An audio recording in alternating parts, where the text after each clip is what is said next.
Hello friends, இன்னைக்கு ரொம்பவே சிம்பிளான லஞ்ச் ரெசிபி தான். காலையில் சாப்பிட்றதுக்காக முருங்கைக்காய் காரக்குழம்பு தயிரும் தான். முருங்கைக்காய் காரக்குழம்பு ரொம்ப ரொம்ப ஈஸியான ஒரு மெத்தடில் தான் செஞ்சுருந்தேன். கடுகு தாளிச்சிட்டு சின்ன வெங்காயம் பூண்டு ரெண்டுமே அதிகமாக இருக்கிற மாதிரி எடுத்துக்கோங்க. இது கூட தக்காளி சேர்த்துட்டு உப்பு சேர்த்துட்டு ஒரு மூடி போட்டு மூடி வச்சிடலாம். தக்காளி நல்லா மைய வெந்து வந்துடும். அதுக்கப்புறமா மஞ்சத்தூள் மிளகாய்த்தூள் ரெண்டுமே சேர்த்துக்கலாம். மிளகாய்த்தூள் உங்களுடைய காரத்துக்கு ஏற்ற அளவு சேர்த்துக்கோங்க. தனி மிளகாய்த்தூள் இது கூடவே முருங்கைக்காய் சேர்த்து நல்லா கலரி விடணும். கலரி விட்டதுக்கப்புறமா 1 டம்ளர் அளவு தண்ணி சேர்த்துட்டு மூடி வச்சிடலாம்.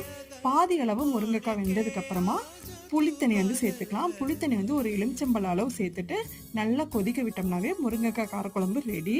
கண்டிப்பாக ட்ரை பண்ணி பாருங்கள். லஞ்சுக்கு கேரட் பீன்ஸ் பொரியல் செஞ்சுட்டு அதுலேயே சாதம் போட்டு கலரிட்டேன். அதனால சைடிஸ் எதுவுமே வைக்கல. ஸ்நாக்ஸுக்கு மட்டும் பட்டர் முறுக்கு வச்சு பேக் பண்ணியாச்சு. இன்னொரு வீடியோவில் பார்க்கலாம் ஃப்ரெண்ட்ஸ். தேங்க்யூ.